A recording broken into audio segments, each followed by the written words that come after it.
Hello and welcome to another episode of the Runningpains podcast. My name is Aaron Saft, and as always, I'll be your host. My guest today is Kristin Jackson. Kristin is a certified somatics educator. She is also a certified personal trainer, so she has a pretty diverse background, but our interest today is about somatics and what is somatics. Kristin gives us a good look at what somatics is, what it does, what it hopes to accomplish, and I actually just finished a session just before I recorded this. So I'm going to talk about that at the end. It's kind of the wrap-up, and catch up with everybody then.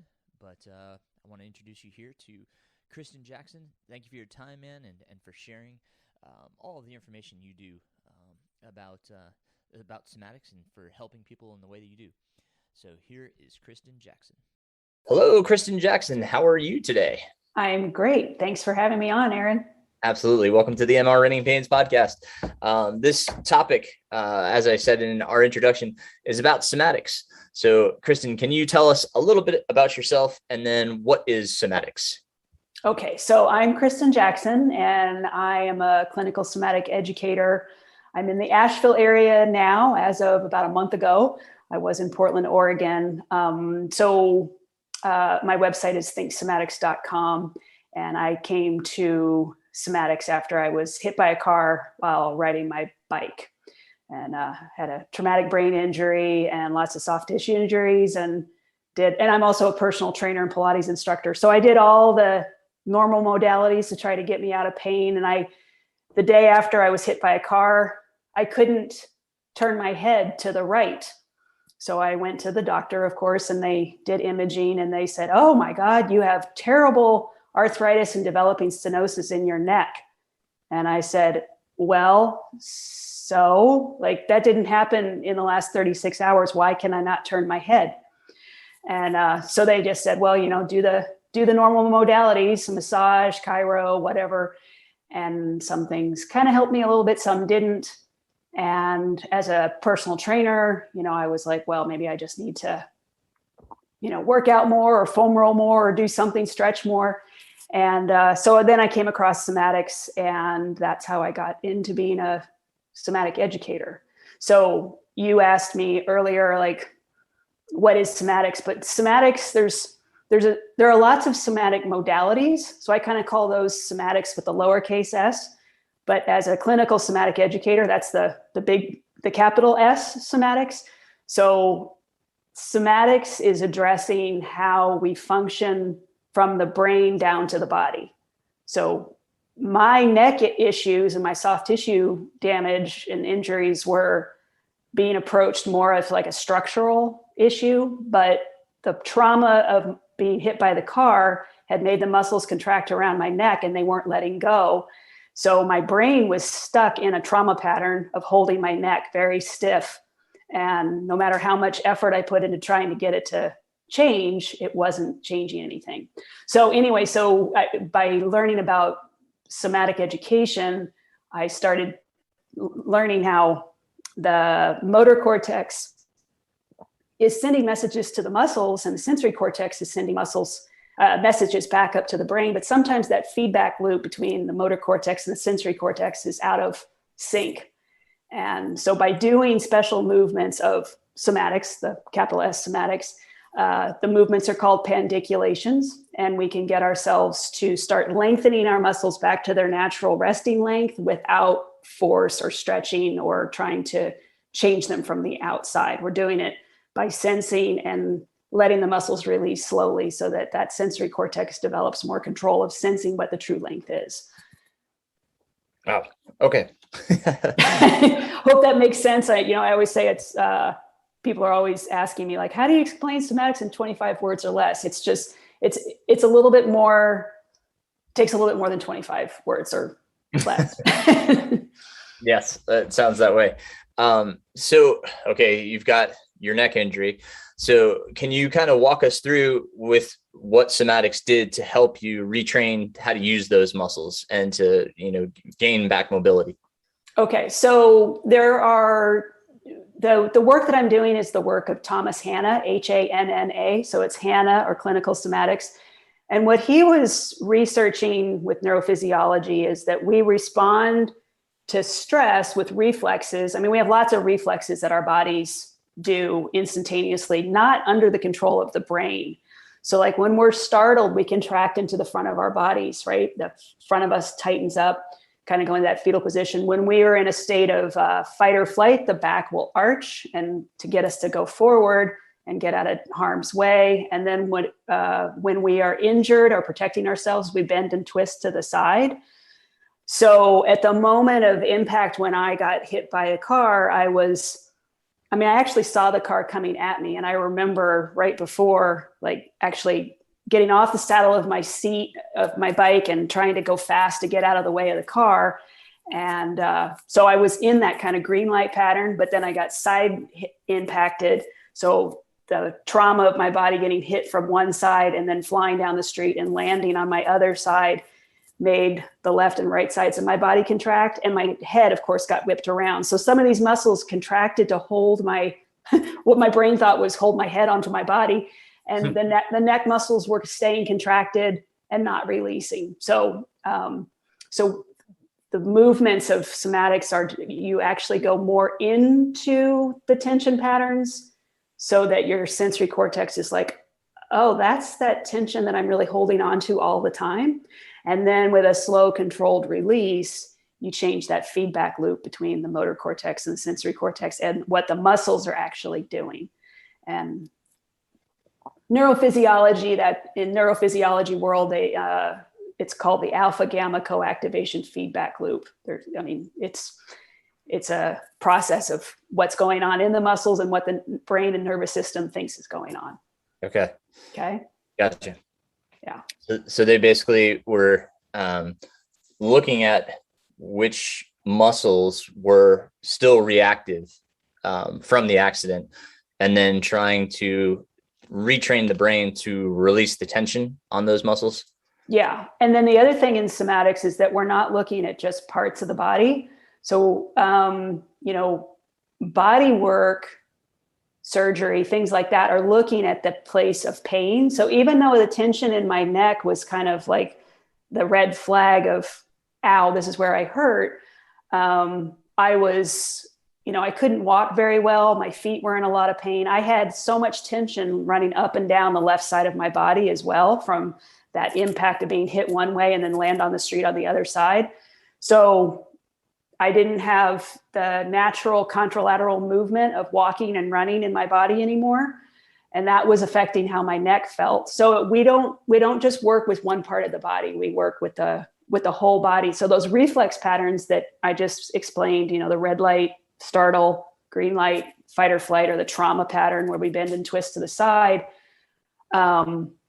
Those are full body patterns. And so if somebody's got some kind of issue going on in a part of their body, when they come to me, I don't just tune into that one area. I look to see how the whole system is working. Gotcha. So that, yeah. And many times we picture like a release, like you were describing earlier, where, there's a physical touch to the muscle to try to help release it. Is that the same here, or are we? Yes. Touch feedback is really beneficial. So like as a clinical somatic educator with my 3-year clinical training, I do a hands-on component to help clients in person, but I also can teach them movements to do on their own so that they can really start retraining and laying down new neural pathways of the lengthening and more functional movement of their muscles. So touch is good, but we're not trying to, the client is in charge of the movement. So like if they're on my table, I'll have them contract and I can put a little bit of load into that contraction so they feel it a little bit more. But then they're in charge of the lengthening. And with a little bit of load from me, then they can really feel it lengthen a little bit more effectively than maybe if they did it on their own. So and by lengthening, is that pushing? So for instance, if there was, let's say, the right side of the neck, I'm not sure which side yours was bothering you on, but let's say it was the right side of the neck that had contracted and you needed to release that. Would it be kind of kind of stretching the head towards the left. Is that what you're talking about, to open it back up, that pathway to stretch it or open it or elongate it? No, we're actually contracting more into the tension. It was on my right side of my neck. So I, with the contractions of the neck, but also in the torso, I was contracting my whole spine into a pattern and then slowly releasing to where I come to neutral. Because now science is really showing that stretching muscles, like pushing muscles and past their length, can give you kind of temporary relief, but it doesn't neurologically change the length long term. Okay. Yeah. So I could give you, it's interesting, like with the neck, as an example, like I get a lot of clients with scoliosis. Mm-hmm. And if scoliosis is idiopathic, meaning there's no known reason. So there's no structural reason for the scoliosis. A structural issue of scoliosis would be that the vertebra, one or more vertebrae, are literally out of symmetry from left to right. So they look more like a wedge of cheese instead of, like a perfect piece of brie, right. A round of brie. So if somebody is twisting and bending off to the left, say with a scoliotic curve, their head is going to tip to the right because their vestibular system is always going to want to balance out their eyes with the horizon. So with that contraction and twist over to the left, then they have tension on the right side. I mean, that's a oversimplification of scoliosis because there is a twist too, but that's an example. And so, I've worked with clients who've told me, I remember the injury I got when I was 9 years old, and I jumped into a pool and did X with my body. And I think that's where my scoliosis started, because they don't have any structural problems with their spine. Their muscles are pulling them into that pattern, and the muscles are under the control of the brain. So when you get the brain on board to change everything, then things can, correct themselves. And you might not get completely out of a scoliotic curve, but you can improve that curve, the angles of the curves, and then keep them from progressing. Because as we get older, any imbalances we have just kind of get more amplified by gravity pushing us into those patterns. Right. Yeah. And a lot of times runners will have the hemispheres of the pelvis will, either internally or externally rotate just based on, it could be a musculature imbalance just due to strength or, lack of mobility in the hip itself. Is that something that somatics can help as well? Releasing that pattern, because it seems to be repetitive. It constantly goes back into rotation. It's like you're working on it, you work on your strength, you work on everything, and then all of a sudden it just turns on you again, and you're like, I just worked on all of this. Yeah. Well,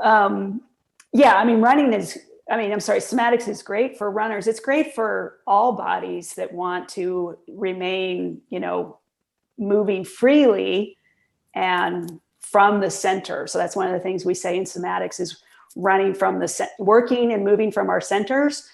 When people run and walk, there should be that kind of contralateral movement through the center. Mm-hmm. So that, so you have the opposite shoulder and hip moving, not just the opposite arm and leg, but opposite shoulder and hip moving in that contralateral movement. But our culture has us sitting so much and taking on repetitive patterns of like how we hold a device or put our hands to our laptops, sit in cars, just sit. So maybe somebody sits a lot with one foot tucked under their bum in their chair. Right. So that's twisting that pelvis, right? So if they do that for 8 hours a day, the brain starts to habituate that pattern, and then they stand up and they're still slightly skewed, and then they run and that pattern is still there. So as they're running, they're almost strengthening that imbalance again. So with somatics, you want to start to sense, oh, well, I can feel that twist and tension like through my whole body, not just my pelvis, but I can feel how that rotates my spine a bit and moves my shoulders and cocks my head. So then from there, you start to unravel these tension patterns. And with that more kind of enhanced somatic awareness, because your somatic nervous system is in charge of your voluntary control of your body. With that greater awareness, then you can start running and, well, ideally walk first so that you can feel the two hemipelvises work more as they should, and how it ripples through the bodies with the shoulders and the waist and everything. And then get back into running and start laying down new pathways of, and neural pathways of moving with that contralateral movement of the pelvis. So the two hemipelvises. Does that make sense? Yep. Yeah. So, I mean, it is a process, and it's interesting that, like a lot of animals have kind of fixed motor patterns. Like when a colt is born, it's up and running around in like 3 to 5 minutes, but humans learn all their motor patterns. So we can learn some really faulty, wonky, painful movement patterns. And so we can, and I always tell people, we don't unlearn our patterns, but we can start relearning a better one. Gotcha. Yeah. Makes sense. That makes sense. Okay, cool. So let's dive back a little bit to you're an educator of somatics. So obviously you teach, and I suspect you teach your patient or the person that's coming in, but do you also teach others how to perform somatics? Like, do you certify them as well? Or is it more you consider yourself a teacher of those that are coming in to fix patterns? I am working with clients and students of learning about themselves. I'm not teaching people how to become clinical somatic educators. Okay. So I did my 3-year training with Essential Somatics under the head of Martha Peterson. So she travels around the world. Pre-COVID days, I did my training in Calgary up in Canada. And there are other schools. When you had asked me earlier a question, you said, like, how do people get into this? There are schools that will unfortunately certify, I put that in air quotes, certify people to teach movement just online, and they're teaching others. So they're teaching teachers how to work with students. And I have a bit of a problem with that. I think you need to have more interaction with live people and your teachers. So, That's but fair. yeah. So you said Thomas Hanna, he was the founder of somatics, or the originator of this. When was that? When did he start this? Well, he was, I don't know if you're familiar with Feldenkrais. Have you ever heard of Feldenkrais? Okay. Well, it's another somatic modality. So that was Moshe Feldenkrais from Israel. Hanna brought Feldenkrais to the US to start teaching his method. And then Thomas Hanna took the Feldenkrais method and developed it even further. And that was back in like the 70s. Okay. Yeah. Unfortunately, he was killed in a pretty bad car accident just as he was starting to teach his first round of students to become clinical somatic educators. Mm-hmm. So his school still functions and is in Novato, California. So I've been to that school and Essential Somatics. I've been to both. And so unfortunately, I think somatics would be a much better known entity if he was still alive. So it's a real bummer that he's not around still. Yeah, absolutely. Yeah. So when you went and received your education, and did you say it's a certification, or what did you term it as? It's a certification. Yes. Certification. Okay. And that was, you said 3 months? 3 years. 3 years. Oh, excuse me. So 3 years. And then what does that training involve? What does that look like? What do you have to learn?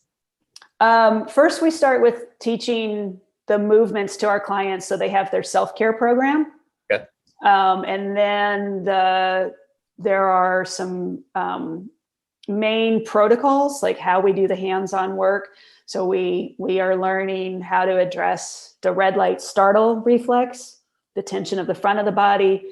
And then we have one where we're learning the tension of the back of the body. So there's Thomas Hanna really wanted no matter what practitioner you went to in the world, you should have a session that looks like this.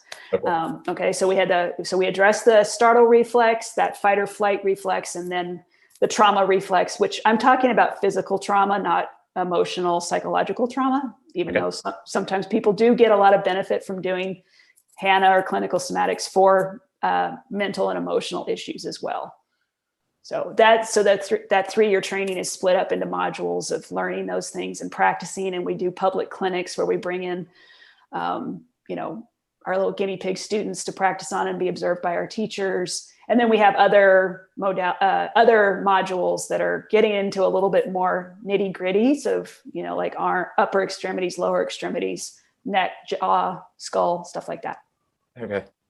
Does it ever involve any type of tools? Like, for instance, like we have A-stim therapy, Graston, is there anything to that effect, or is it basically just, hand manipulation and just muscle, if you will, muscle energy? It's just a client on a table, fully clothed. We can use props to make them more comfortable. They might need something under their head or behind a knee. But we don't really Thomas Hanna really also wanted to drive home that like humans should be able to figure out how to get themselves out of pain. I mean, we've come to be a culture of like somebody or something should fix me, but we really should be able to do this ourselves to a great extent. Broken bone is one thing, but a spasming muscle, I can help people like remedy that in seconds.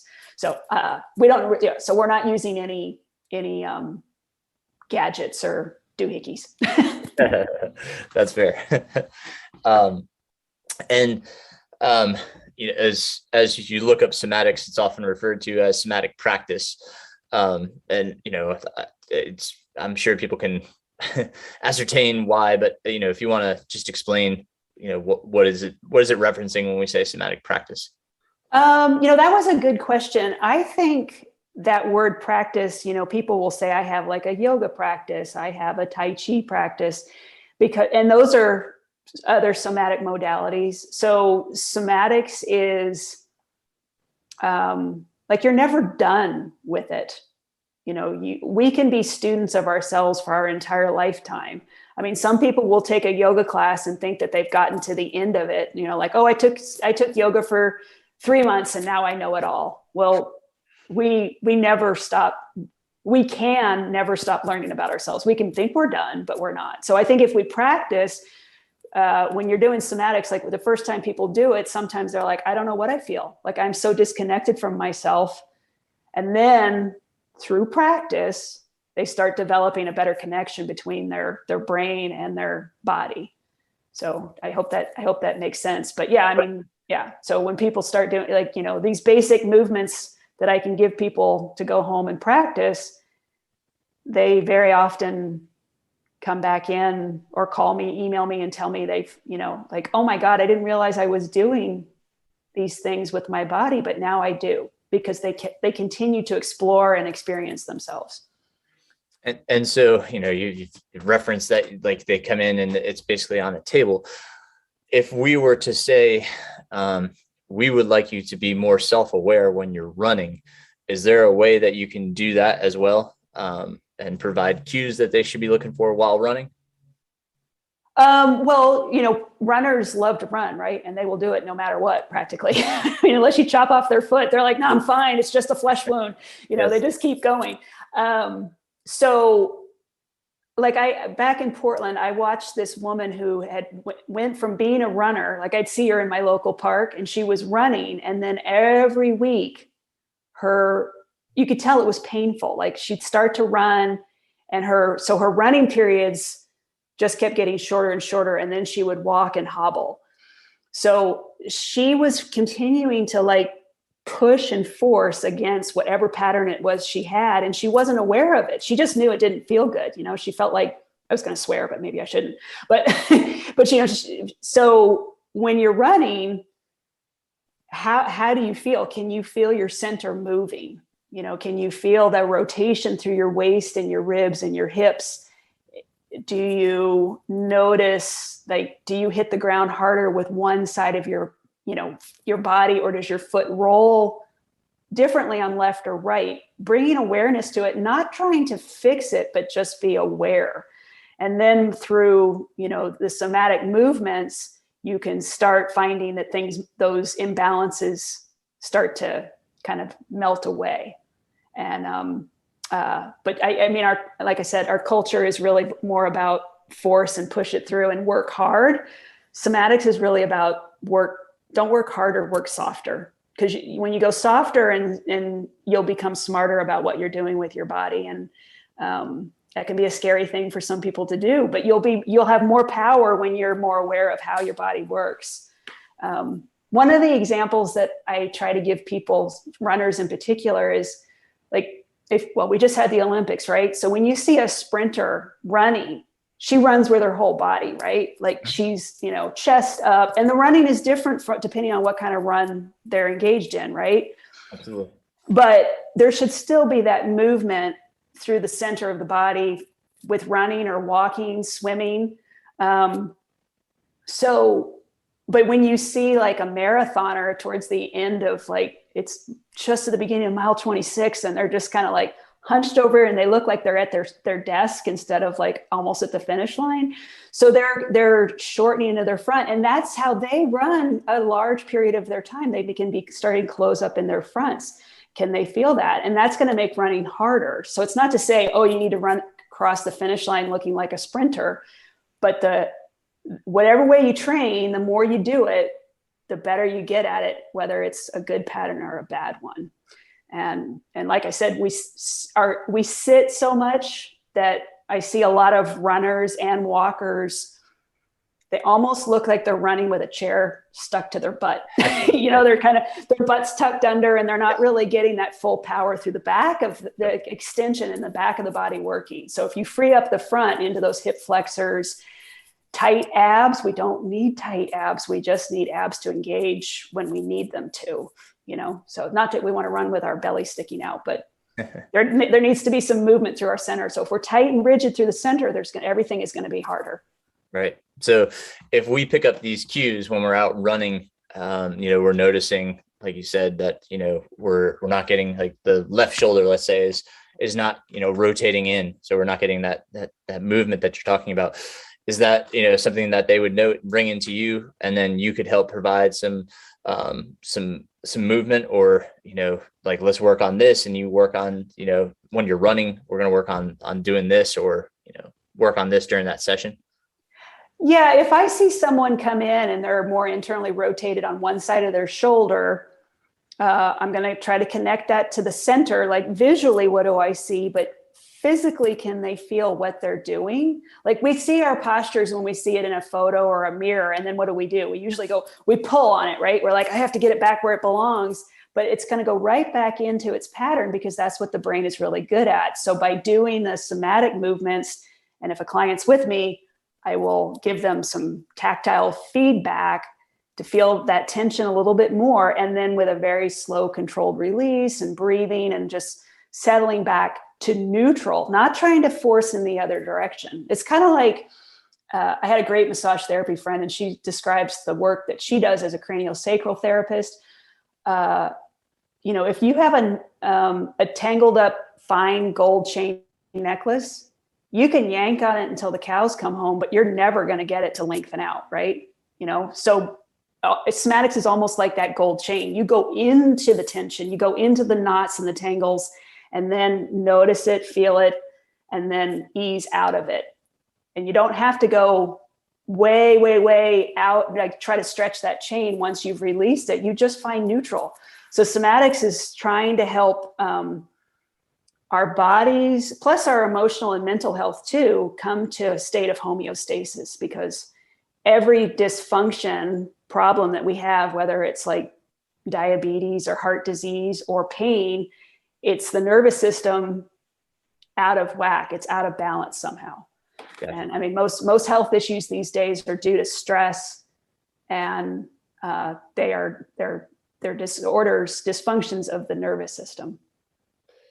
And you had mentioned breathing as part of it. Is there a practice for breathing? Does somatics have that portion that you teach? You want to use this type of breathing pattern when we're working on this? Well, when I'm teaching, I always tell people, just if you get confused about breathing, just breathe, because I just want people to breathe, because sometimes they get a little like, I don't know how to breathe, and then they hold their breath. But we do want to encourage people, and especially runners. Like if a runner is more in that red light pattern, that startle red light reflex, as we call it, they're contracting the muscles between their ribs, they're compressing their diaphragm. They're shortening between the pubic bone and sternum, so they can't get a full breath. So we want to, with somatics, we first just start off by noticing and having our clients notice for themselves, where does the breath go when they take a breath in? Usually we do it at rest, where they get to lie on their backs and just be totally supported. But can they feel the diaphragm expand downward a bit and outward with the breath, so that you have kind of this sensation of widening through the lower lobes of the rib cage, and the lungs expand outward and downward. So the diaphragm, it's a muscle, and when you're inhaling, it's on a contraction. So a lot of people, when they take a deep breath, what do? They usually go, they take a big breath and they pull their shoulders up, and their diaphragm is getting sucked up. It should be expanding downward. So that breathing more with that diaphragmic breath is not only going to help free up some of the tension through the center of our bodies, but also it's really good for stimulating the vagus nerve and downshifting from that sympathetic nervous system of the fight or flight to the parasympathetic, where we're coming into a more rest and digest state. Gotcha. And it sounds like, obviously any person, not only any runner, can benefit from somatics and making sure there isn't some kind of repetitive behavior that the muscles are doing that could cause. But I would say, like, if you have a reoccurring injury, one that's just, you've got a history with it, it keeps popping up. It sounds like something that you could possibly look as if is there something in the chain that could potentially be causing that? Is that correct? Correct. Yeah. So, like it's runners. Well, a lot of people who do things like sprain an ankle, they seem to sprain it the same one over and over again. Not always, but let's say you sprain your ankle when you're 12 on the left side, and anytime you sprain your ankle, your nervous system will trigger the stretch reflex to contract and pull the weight off that rolled ankle to avoid further damage to the ankle joint, or tear tendons or ligaments or whatever. So that tension that contracts instantaneously, that we don't have any control over in that reflex pattern, it stays in your system while your sore, sprained, injured ankle is healing. You hobble around for a while, but eventually you're able to put that weight back down on your foot, and you're like, oh, I think my ankle's okay. But in the interim, you've developed kind of a shortening, tight side, and it might be, very little, but then the next time you're out running, you're more susceptible because you're leaning off to that side to roll that ankle again. So that's why a lot of times people, injure the same ankle over and over again. Gotcha. Okay. Yeah. So let's talk about like a typical session.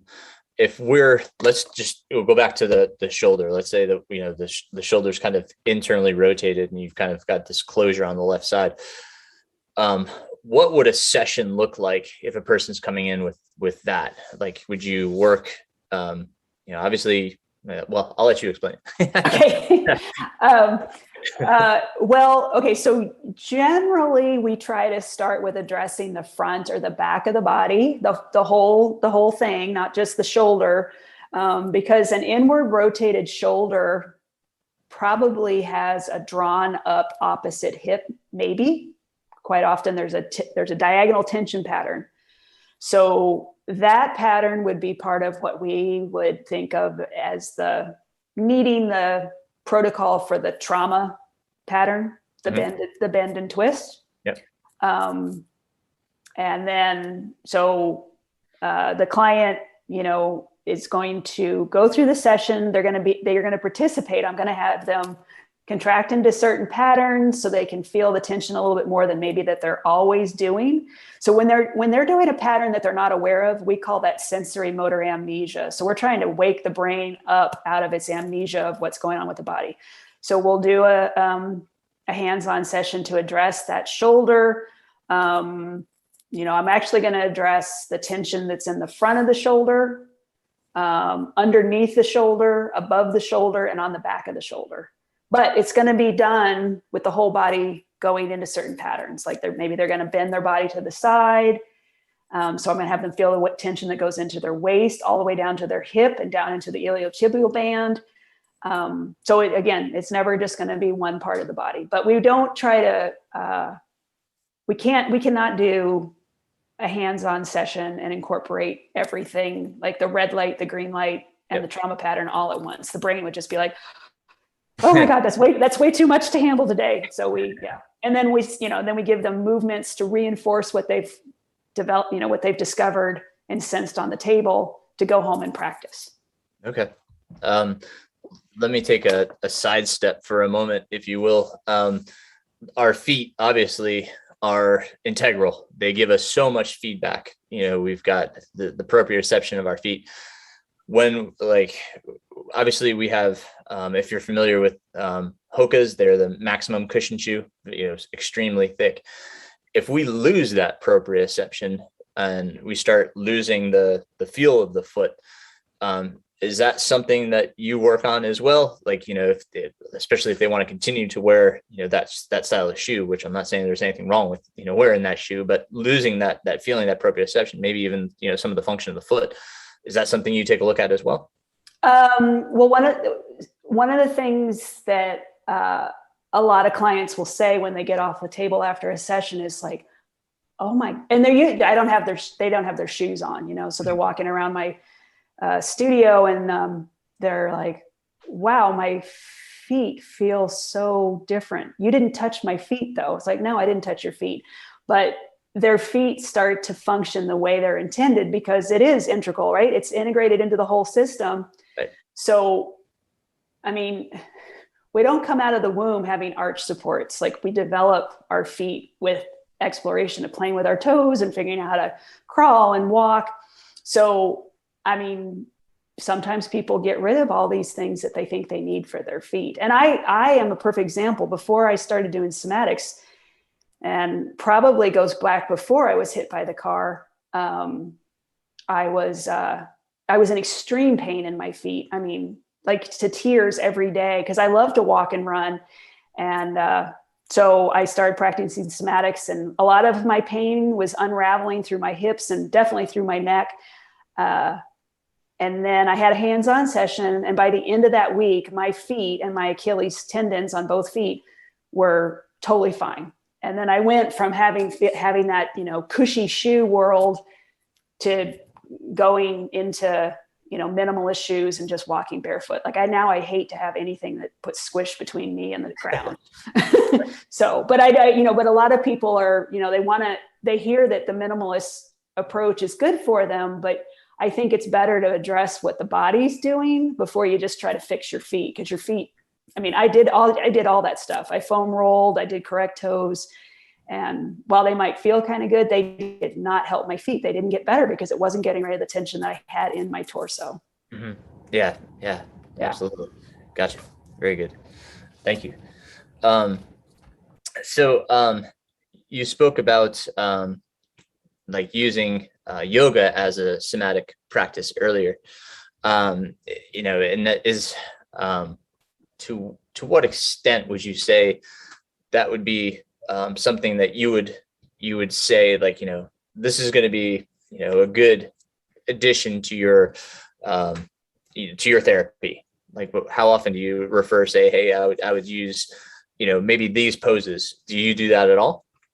I think any modality somebody is exploring, what I tell my clients is, please give somatics a 3-week test and see how it does without putting a bunch of other modalities in there. I mean, I know when we're in pain, we're like, I'm just going to keep throwing stuff at it until I get better. But we don't, it's like we are our own little science experiment, right? So you can't figure out what your hypothesis is proving if you've got more than one variable, right? So, so I tell people, please do somatics. I'm not in charge of you. You are free to do whatever you want. But if you really want to see if it works, so do somatics for 3 weeks. Walk, you can swim, and then let's see how you're doing. And then, then you can go back into those other modalities and enjoy them. Maybe you don't need them the way you thought you did before. Like I used to teach Pilates and I used to think that quote unquote, a tight core was just the bee's knees. I don't practice Pilates that way anymore. I do it differently. So maybe when people become a little bit more somatically aware of like how parts of their body should contract while opposing areas should lengthen, then their old practices can become new, or they can just shed them because maybe they don't need them for what they thought they needed them for. That's fair. Okay. Do you recommend like how many sessions per week in those, if they're going to try it for 3 weeks, how many sessions do you say we should do this, per week? There's no set number of sessions, but I will say that any good clinical somatic educator should be able to help you. What do I want to say here? We are not in the repeat revolving door business. We don't, that's not how, that's why I don't think there are a lot of somatic educators, because they're like, well, that's a really crappy business model if you're not getting people to come to you all the time. But I mean, I can help people quite often get out of pain, practice their own self-care routine in 5 sessions. And those can be like once a week. And as long as they are practicing their self-care moves, they should progress. But I think it's good to see a somatic educator a few times, because the first time you learn something from me, you're probably going to come back next week and you're going to be doing something a little different than what I taught you. So, and I mean, I see that all the time. People are like, oh yeah, I guess I should have listened to your video. I'm sorry. I just went down my own little rabbit hole there, didn't I? That's fair. And, with that typical session, is that you're giving them the practice, and then how often do you prescribe, say you should do this on a daily basis, your regimen? Practicing a little bit of the pandiculations, the somatic movements every day is going to keep the brain remembering and learning how to be in this new state of more homeostasis, right? So pandiculations, like if you Google that word, it says stretching, but that's not what we're doing. It's that contraction into the tension pattern, a slow controlled release. And so all animals pandiculate, and that's actually a veterinary term. And it got sucked out of the dictionary for a period of time, and now it's back, and now no one knows what the heck it really means. But so animals pandiculate all the time. Like when your pet gets up and they look like they're quote unquote stretching, they're actually pandiculating.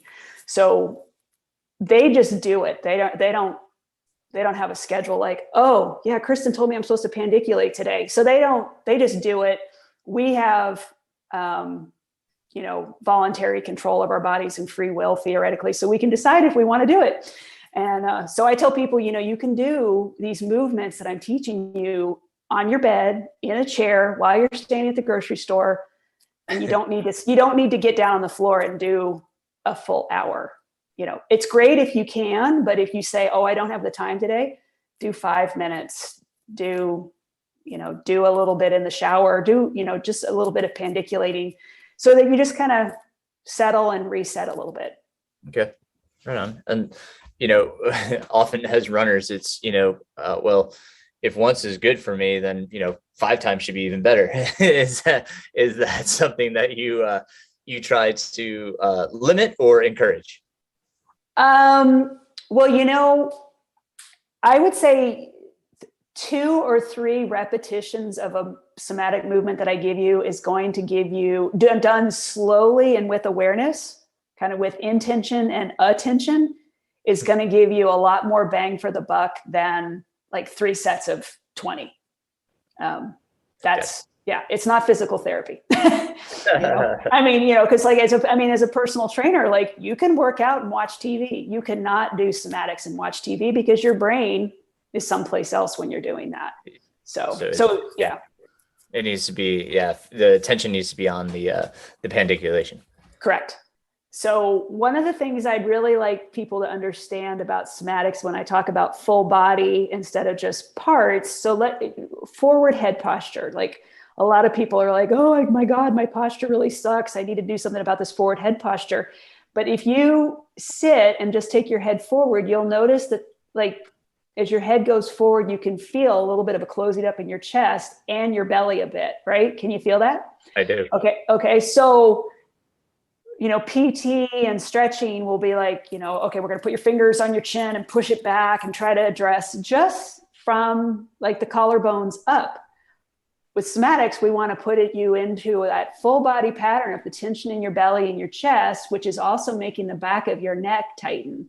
Because this can be from like sitting at a computer, right? We sit at a computer and our heads go towards the screen. So the back of the neck is shortening while the chest and the belly is closing up. Not everyone does this, but this is a real predominant pattern. So with the red light reflex protocol to address that, we're going to have you go into the tension and then very slowly release. Feel how the belly lengthens a bit, the chest widens, and then your neck can come back into neutral without trying to force the neck to pull your head back.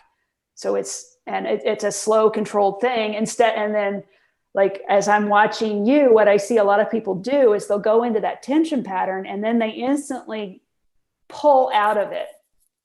Like they'll try to use their back to pull themselves out of the tightness of their front. So I just want you to feel the tightness of your front and then very slowly just release up through the front of the body instead of jacking yourself up with your back muscles. So you're finding more of that homeostasis between front and back of the body.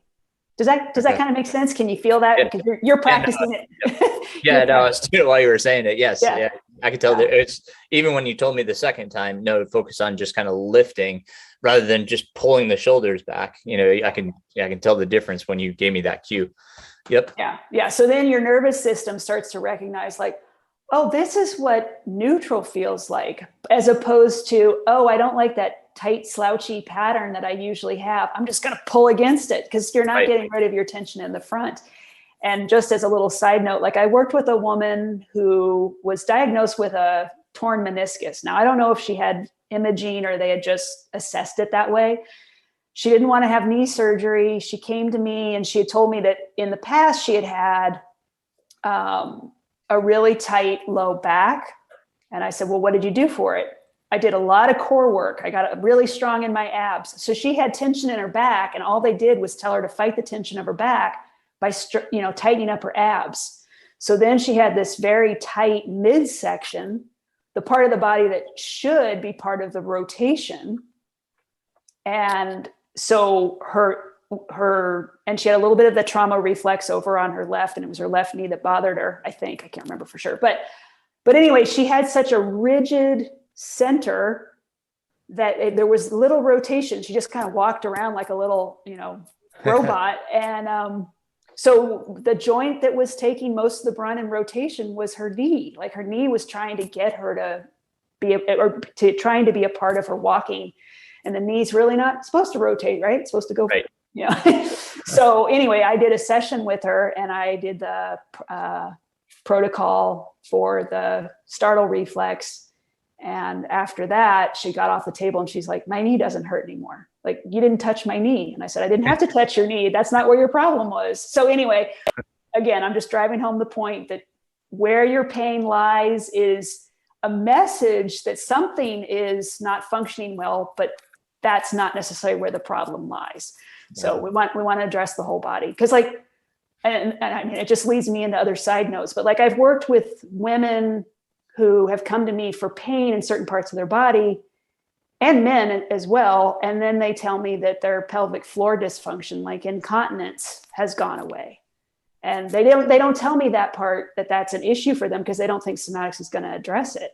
Mm-hmm. So, I mean, I've had people come to me from around the country for that because they're that, they hear from somebody that they got better with somatics. So anyway, it's just, like I said, we're all one big system, and no part works by itself. I had bought into and believed about how the body should function, really got tipped on its head when I got hit by a car. So, if you're banging your head against the wall, trying to get better, and what I've said today is kind of making you go, oh, I don't know if I really like that. Sounds cool, but it sounds so different. Give it a shot. The only way to understand somatics is to do somatics. That's a great closing there. Are there any resources that you would like to share that I could put in the show notes? Or any books you would suggest? Well, there's Thomas Hanna's somatics book. So like I said, his last name is Hanna. And so his book is somatics. He was a philosopher, so he also has some other books that might kind of be interesting for some folks. Martha Peterson's book is Move Without Pain. But I think that things like I said, my YouTube channel will help people because you can see it visually, but I prefer that people just listen. Don't try to watch the video don't watch me while you're doing it. Like I guide so that you can do it with your eyes closed. Because if you're lying on the floor and turning your head off to the side, it's not going to be the same as if you were in symmetry on the back of your head. I'm trying to think if there's anything else right now, but I mean, there are some other YouTubers out there that are putting some somatic stuff up there. Okay. Yeah. Think of anything and you want to email me, I'll put those in the show notes. And even if it's after the fact, this is going to release on Thursday. So this will be in their ears Thursday. So, if it's after the fact, to the notes afterwards. So, okay, cool. Well, this has been great. I really appreciate the opportunity to talk to your people, Aaron. So thanks. Absolutely. We appreciate you sharing all this. It's great. I think we've learned a lot here. I don't know if anybody's really heard of somatics. So this is great to share. So thank you very much for your time, Kristin. Yeah, thank you. I really appreciate it. Again, a big thank you to Kristin for coming on. That was, I did not know what somatics was, what to expect. Having the conversation and then going through a session really gave me a good feel for what she does. And it was great because we started with a photo of me from front, side, both left and right, and back, and just kind of saw where I was at, what was going on, head tipped forward. It was I looked looked pretty ridiculous. And then she went through, just as she described in the podcast, how to release those tensions and put myself in proper alignment and gauge where my body actually was in space, giving me that, kind of that proprioception, if you will, as to where my body should be, and how to get it there, and what exercises to do to help in that. Super interesting and like I said, very helpful because I definitely, after we finished, because you basically kind of use the muscles to kind of stretch and release, and it put me in a different position. So it was quite interesting to go through this session. Definitely suggest trying it, seeing what a session can do for you, especially if you have a lot of repetitive injuries, and it could just be from someone muscle being stuck, whether it be in the neck or the shoulders or hips. It's good to release those so that we don't have that potential for injury. So it's a good preventative, as well as if you're kind of stuck in a repetitive movement and it causes problems. This is a way of hopefully unlocking that and letting the body resolve the problem on its own without having to do whether it be drugs or whatever, to try to resolve the pain or whatever is conflicting you. So check out somatics. I will put Kristin's contact in the show notes. Her website is thinksomatics.com. That will be in the show notes. And as she mentioned, she has a YouTube channel that can help you and such. But reach out to Kristin with questions, and especially if you want to have a Zoom session. That's all we did. We had a Zoom session and went over things that I could do. The Pandications, the stretching routines that I could do to help my body. So check her out. I was really, really pleased to learn about somatics and actually apply it, because I think it's actually going to be quite helpful. So thank you, Kristin. On to other things. The newsletter did come out. August newsletter is out. I put it out on various platforms, Strava and Facebook and Instagram, and man, a ton of people jumped to the website and signed up for the newsletter. So if you haven't done so and would like to see the newsletter, if you haven't received it, all of the previous newsletters, including August, are archived on my website, mrrunningpains.com. If you go to the contact page, you'll see the newsletter link. You can click on that. It brings you to another page, and all of the newsletters are archived there. There's also a subscribe button on the website, so you can subscribe to the newsletter. So it comes out on a monthly basis. Try to do one per month, but newsletters include a lot of information. I do gear reviews. I do training tips. Just try to put in things that videos and other things that will help your running and help you in the long run. And so please subscribe. And the podcast is also there. So I've made sure to upload it to every platform imaginable. So if you are using a platform that it currently does not have it, let me know. I know there's a bunch out there, so I know it's not on every platform, but I've done a lot of different contacting the different platforms to get up on them. But I'm sure there's more. So if you have one that you want to be you want the podcast up on, please let me know. And then a huge thank you, as always, to my Patreon supporters. They help me keep this rolling. It's wonderful. If you're financially able to support the podcast, even $1 a month, it helps me to not only keep the podcast rolling, and all the costs that are involved with the podcast, the newsletter, which is part of my website, which obviously costs money, my YouTube channel, getting YouTube videos up on there. It really just helps me, do all of the other items that I've been working on and trying to get out and get resources for people to use and see. So if you can support me in that way, I really appreciate it. If you can't, no worries. If you could just leave a review or share it or like it, those all help other people find the podcast. So, don't feel obligated in any way to donate, or subscribe to a Patreon. But sharing and liking and leaving a review, that is super helpful in its own way. So thank you all that have done either. And other things coming up, we are working on a Hellbender podcast. So we are going to do a bi-monthly episode on the Hellbender. We have the permits all into all of the entities that have to approve our race date for next year, which we hope to announce really soon. We appreciate your patience. I am sorry that it's, we want to make sure that it's okay with all of the entities for the date that we have requested. I don't want to just announce a date that, we haven't been approved for, but it does take those entities to respond, and they are all very behind on everything that they have to do. So, thank you again for your patience. It's nothing that we're dragging our feet on. We are we are really working diligently to try to get that date out and get Hellbender ready for 2022, which we are very excited about. So the Hellbender podcast, we will be recording our first episode this weekend. So we will determine what schedule we will launch those on. So I will, again, be uploading those to every podcast platform that I can. We have to have one episode released.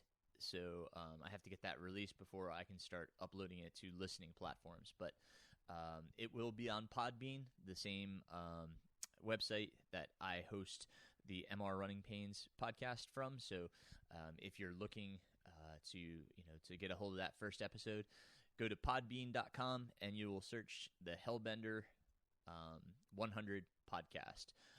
I'll try to put it out on social media and such like that so that everybody knows it's coming out. But excited about that. The first episode, we're going to be talking with the Run 8 to 8 Foundation, which is the foundation that I formed with Ellen Stallings, she and I back in the day put together this nonprofit. It is now run by Megan Robinson and a great board. And so we'll be talking to them about the Run 828 Foundation, about Hellbender, all of that kind of stuff, just to give everybody kind of a background of where everything is coming from, where money's going, what the Run 828 Foundation does, all that good stuff. So I hope you'll join us for that. So stay tuned for more information on the Hellbender 100 podcast. In other news, after Hard Rock, I'm excited to kind of get back to some running. Definitely, stoke level very high after finishing Hard Rock. I did drop from Grindstone. I just did not feel another 100 this year would be good for my body. Nor did I want to train, honestly, for another 100 this year, especially a mountain 100 like Grindstone. So I have canceled that registration. Also canceled the Tussey Mountain Back 50 miler. I'd rather just keep it kind of low-key and fun. So my fall will be our local Cradle to Grave 30K.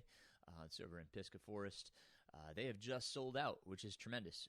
I had been helping that race out for a few years, so I'm glad to see it's still alive, kicking, and doing well. So beginning of September, kind of mid-September, I guess, I'll be running the Cradle to Grave 30K. And then the Naturalist 50K, I'm signed up for that first weekend of October. The Naturalist, if you haven't checked it out, really cool. They are on Ultra Sign Up, put on by the folks at Outdoor 76 in Franklin, North Carolina. Starts and finishes in downtown Franklin. You run up to Wya Bald, which is on the Appalachian Trail. Really cool fire tower up there. Pretty cool hike if you've never been up in that neck of the woods. A race that I've probably signed up for a good 2 or 3 times already and just have never run and really want to get out there and check this out and support those folks. So looking forward to that. That's beginning of October. And then lastly, for finishing out 2021, I will be racing the Georgia Sky to Summit 50K, one of Sean Blanton, the Run Bum, one of his races. I haven't run one of Sean's races since before the pandemic. So looking forward to seeing him and running that course. I hear such great things about the course, and it's kind of come to the point where I'm looking at races for the adventure, seeing the new course. So I'm really excited about that. And then for 2022, the race that I've put on my calendar early is the Black Canyon 100K out in Arizona. It is a golden ticket race, not the point of it. It also is a Western States qualifier.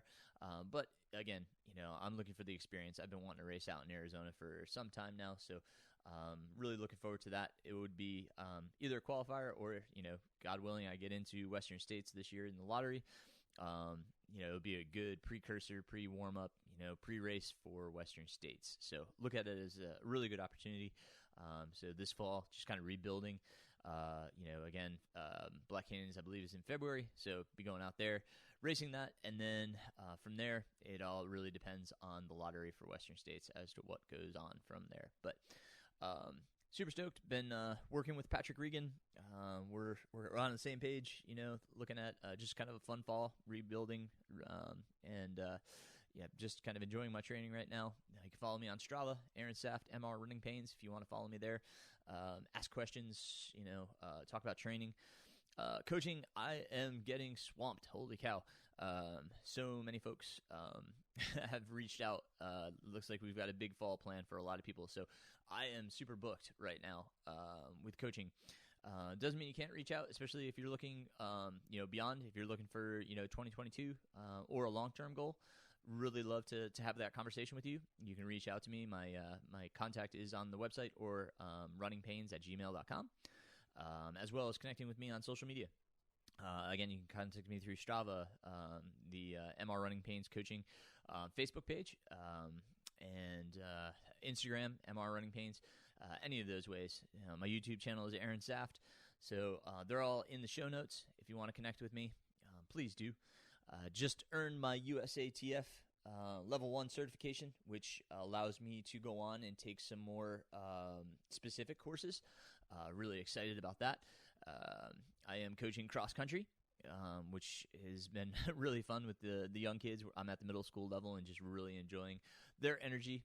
Our season's just getting started, but it's great to be around kids and having that young, enthusiastic energy. It's really revitalizing, really enjoying that. As well as my athletes, man, they're doing great. It's just so great to see. I was up in New Hampshire for vacation and went over to see Morgan Elliott and Tori Greaves race. Tori, she killed it. She was in the top 10 for females. I believe she was either 6th or 7th off the top of my head. Incredible run, great competition on the women's side. Morgan unfortunately had some stomach issues. We were hoping for a top 2 finish for Morgan, top 3, but his stomach just he ate the wrong stuff for breakfast. He did the silly thing and did something different for breakfast on race day, and it came back and bit him.